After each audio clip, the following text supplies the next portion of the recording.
Keanu Reeves doesn't chase mystery, it finds him, not on red carpets or studio sets, but in the silent spaces in between, where no one's watching, where stories don't try to be seen. That night in Budapest it found him again, quiet, uninvited, and far too specific to ignore. He'd just finished dinner with a local cinematographer, the kind of quiet evening he preferred. No fanfare, no flash, just conversation, old wine, and the kind of stillness cities rarely offered. His driver was waiting 2 blocks away, but Keanu liked to walk. He always had. That's when he saw it. A single folded piece of paper.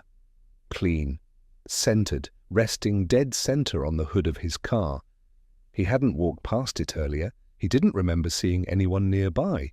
He picked it up with a sense of déjà vu so strong he had to steady his breath, unfolded it. The ink was deep and handwritten. Matthew 10:26. There is nothing concealed that will not be disclosed, or hidden that will not be made known.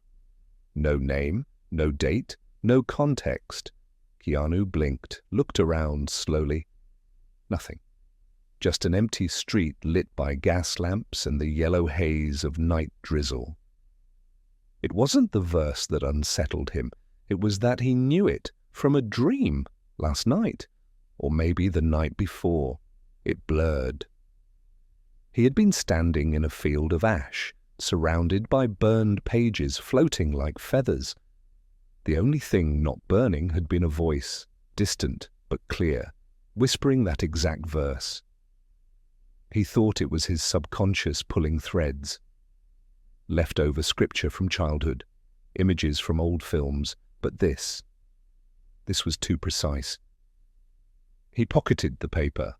By the time his driver pulled up, Keanu hadn't said a word, not during the ride, not when they passed the ruined cathedral he'd dreamed about the week before, not when he saw the man, the one in the black hat, standing beneath a flickering lamppost near the bridge, not moving, not waving, just watching.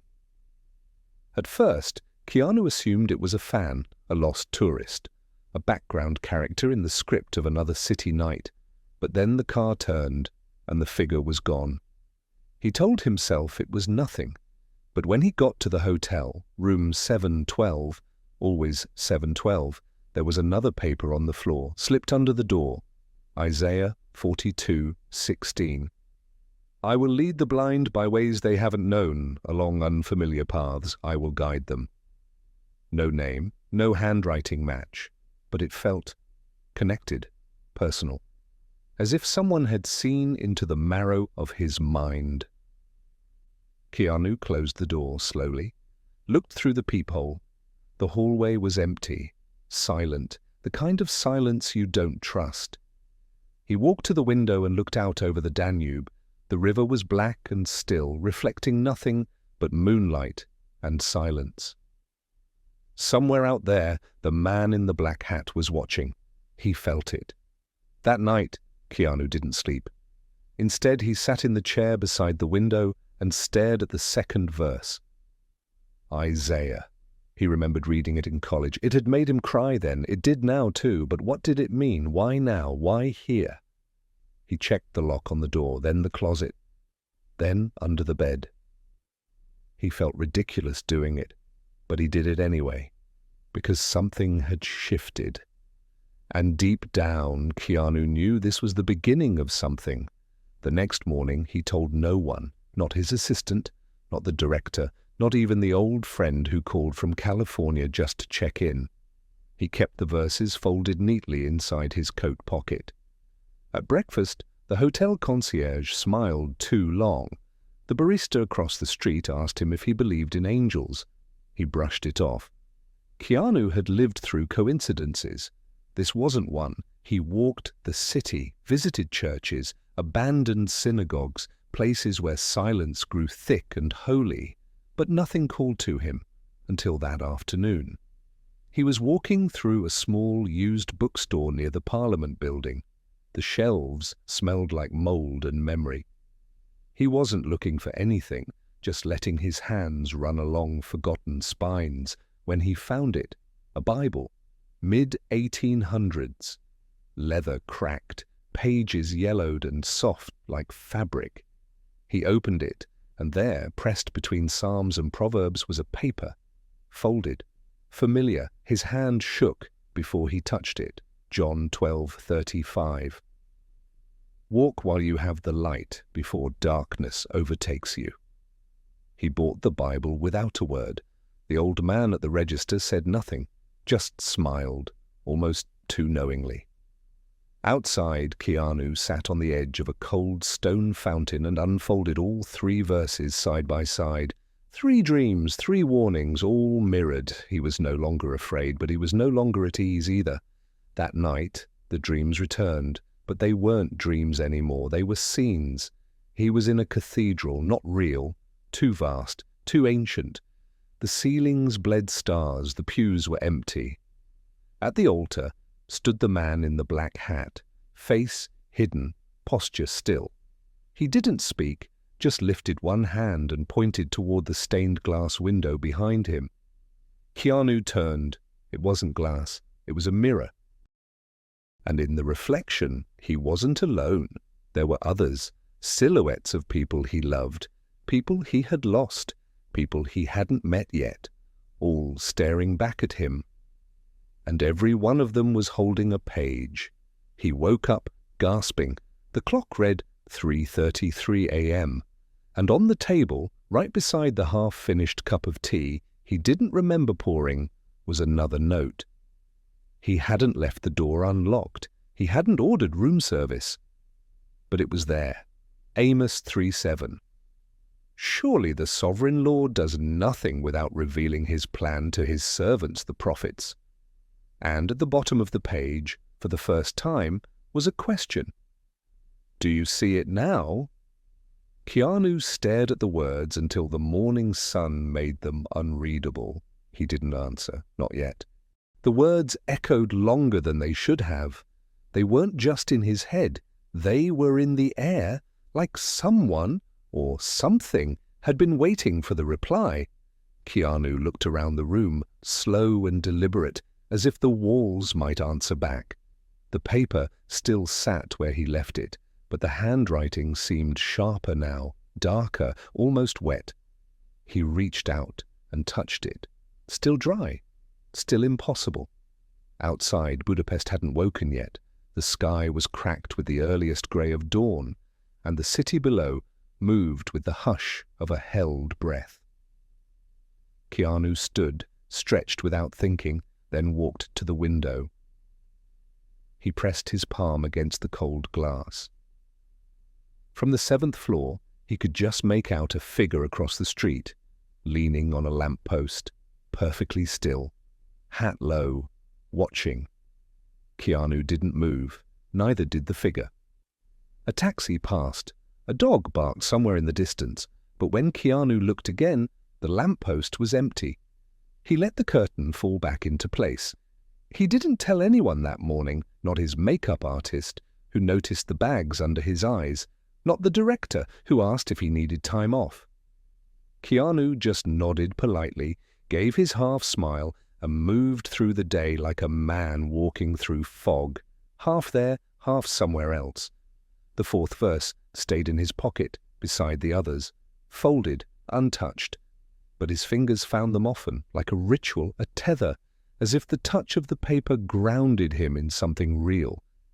He started asking quiet questions, to the priest sweeping the steps of a shuttered basilica, to a bookseller in a basement shop who only dealt in texts older than memory. Each time he asked if they believed in messages, in dreams, in signs. Each time the answer came not in words, but in silence, long, knowing, heavy.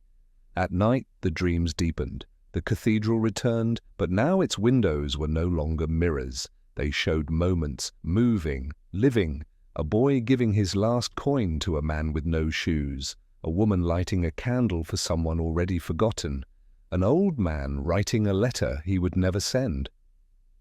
All of them carried the same symbol, not a cross, not a dove, but an eye, open, watching, burned faintly into the sky like a watermark on faith. And always, always, The man in the black hat, at the center, at the edge, just far enough to remain undefined. Keanu stopped sleeping in the bed. He moved to the armchair by the window, paper and pen nearby, notebook stacking up, filled with verse fragments, dreams, sketches, maps, words he didn't remember writing, symbols he didn't understand. But something compelled him. He tried to leave once, packed a bag, told production he needed 3 days in the mountains, a reset, a break. They understood. He had earned that much. He drove north, alone, no assistant, no phone. The road curved through pines and fog until the sky felt closer than the ground. By nightfall he reached a monastery, turned hostel, tucked into the hillside, rustic, quiet, perfect. He unpacked, lit a fire, breathed deeply for the first time in days. And then, on the pillow, a page, folded, crisp, Psalm 119, 105, "Your word is a lamp to my feet, a light on my path." He didn't ask how it got there. He didn't storm to the front desk. He just sat, in silence, staring at the flame, watching the light flicker across the words like a heartbeat. He slept for 2 hours that night. No more. The next morning, he walked into the forest. Alone, carried only the verses, nothing else. He needed answers. A trail led through pine needles and frozen breath. No signs, no paths, just instinct. After an hour, he found a clearing. In the center, a stone bench, ancient, covered in moss, and on it, a single item, a hat, black, wide-brimmed, waiting. Keanu didn't touch it. He sat. The forest held its breath, birds silent, wind paused. He looked at the hat, then past it, and that's when he spoke for the first time into the open air. "What do you want from me?" No answer, just a whisper of breeze. Then from the trees, a voice, not loud, not threatening, but certain. "To see." Keanu turned sharply, but no one stood there. No footsteps, no branches moved. He stood, his pulse steady but deep. To see what? Silence. Then the wind picked up, and with it came a sound, fluttering.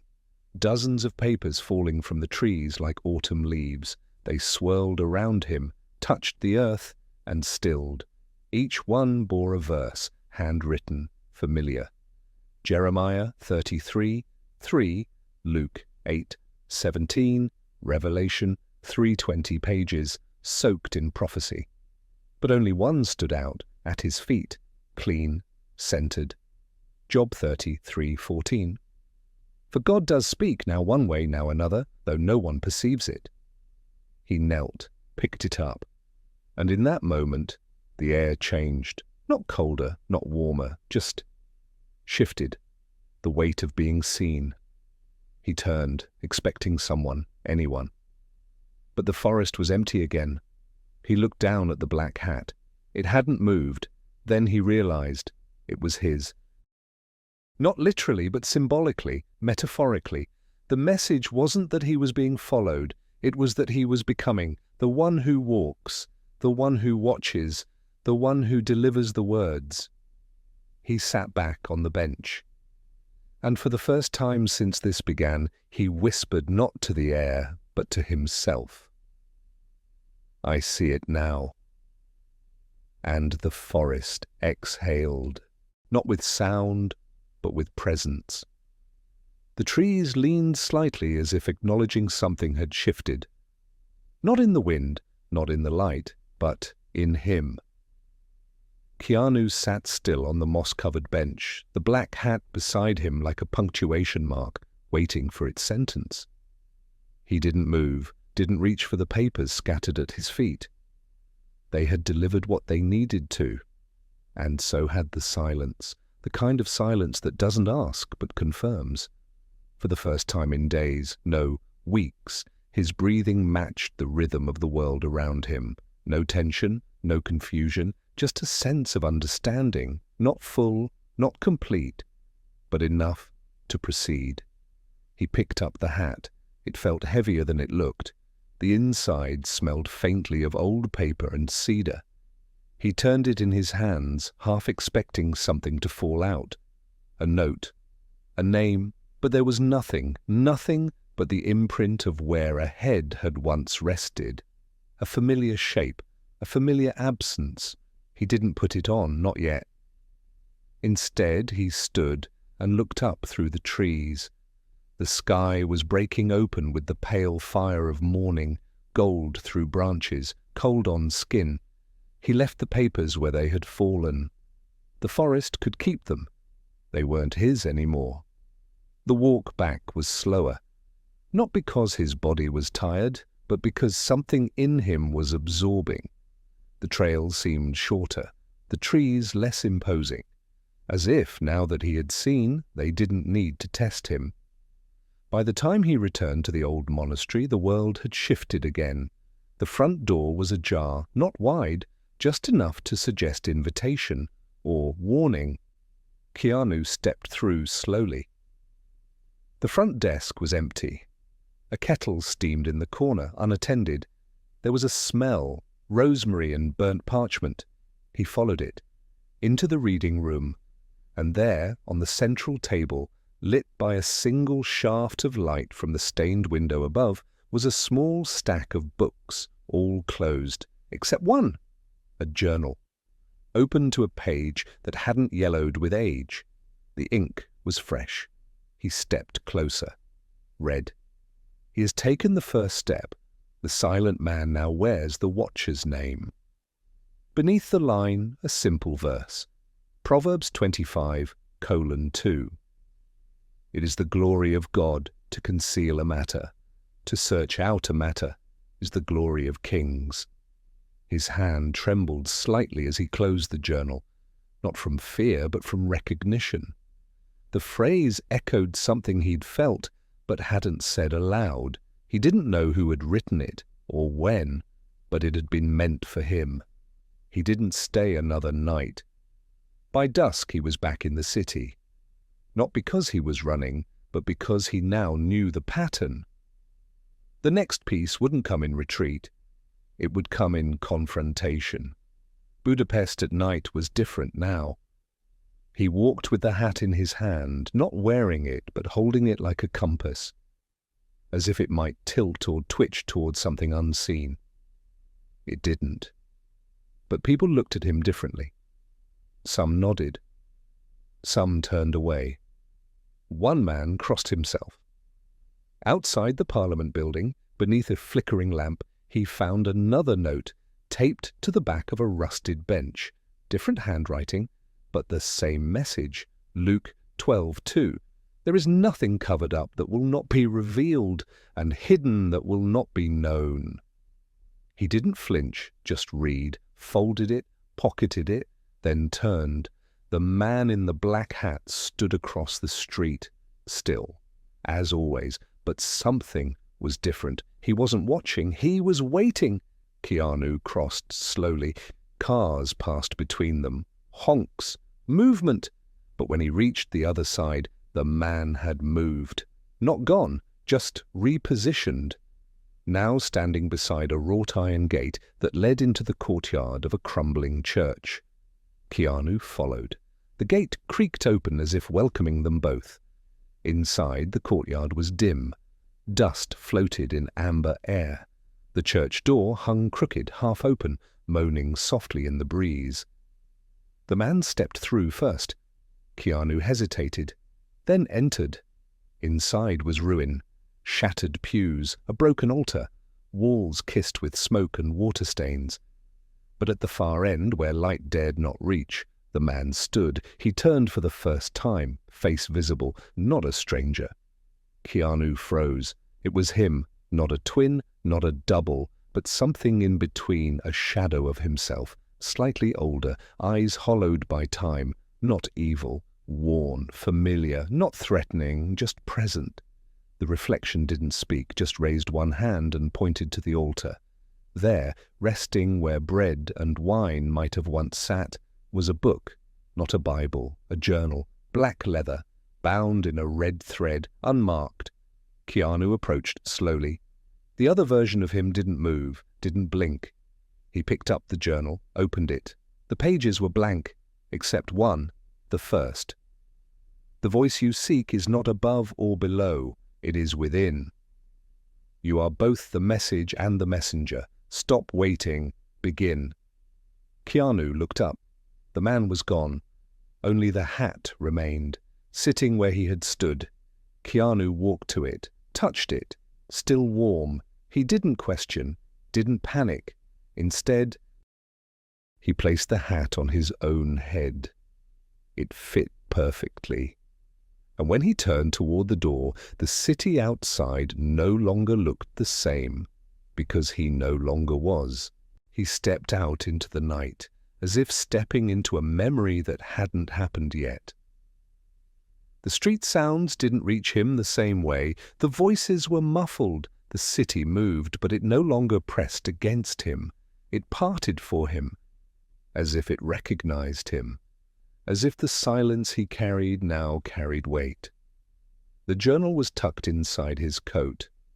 The hat remained on his head. It didn't feel like clothing. It felt like a seal, like the final line of a vow he hadn't realized he'd been repeating his whole life. He walked, not aimlessly, not searching. He didn't need to look anymore. Wherever he went, the verses would find him. That had become clear, and they did. At a tram stop in District 8, taped to the underside of the bench, Ecclesiastes 3:7. A time to be silent and a time to speak. In a bookstore window, scrawled in white marker on the glass, Mark 4:22. For whatever is hidden is meant to be disclosed. On a child's chalk drawing on the pavement outside a bakery, surrounded by crude suns and hearts, Psalm 46:10. Be still and know that I am God. The words followed him now like shadows that had grown tired of pretending to be invisible. And everywhere he went, people stared longer, not fearfully, not curiously, just long enough to suggest recognition without understanding, as if some part of them remembered something they had never seen. An echo waking up. On the third day, he stopped speaking entirely. Not out of decision, out of alignment. Words felt smaller now, too narrow to hold the things he knew, but hadn't learned. He'd tried once at a cafe to thank the barista, but the word caught in his throat. Not from emotion, from truth. Thank you wasn't the right phrase, it wasn't big enough. So he nodded, and she nodded back with eyes full of something ancient. That evening, as dusk painted the city in ash and wine, a boy approached him, 10, maybe 11, wearing a red hoodie, dragging a violin case. He said nothing, just looked up at Keanu, then opened the case. Inside was no violin, just papers, folded, layered, some handwritten, some typed, some burned at the edges. The boy handed him one, 2 Corinthians 4:6. For God made his light shine in our hearts, to give us the light of the knowledge of God's glory. The boy said only one thing. He said you'd understand. Then turned and walked away. Keanu stood still long after the boy vanished into the crowd. He read the verse once, then again, then closed his eyes, and that's when it happened. Not a sound, not a flash, but a presence. He felt it before he saw it, behind him. He turned slowly, the man in the black hat, but it wasn't him anymore. It was another, older, thinner, eyes the color of worn scripture. He stood in the doorway of a church that hadn't been open in 40 years. And when Keanu approached, the doors opened without a sound. Inside, candles already burned, dozens, hundreds, all arranged in a perfect circle. And at the center, a table. On it, the envelope. The one from the Vatican. Unopened, still sealed in red wax. Keanu hadn't seen it since the night of the dream, but he knew it hadn't been taken. It had been returned. He walked to the table. The man said nothing, just stood beside the door, watching. Keanu picked up the envelope. He looked at the seal. It hadn't cracked. He took a breath and broke it. The wax split like time giving way. Inside a single piece of parchment, no signature, no flourish, just words. He who walks with silence walks with me, and below it in smaller script, you are not the last, only the first to remember. Keanu didn't cry, didn't speak. He folded the letter and placed it inside the journal. When he turned, the man was gone. Only the door remained open, and now the candles had begun to extinguish one by one in a slow spiral toward the center. By the time he stepped outside, night had folded over the city like velvet. But it wasn't cold, it wasn't dark, it was full.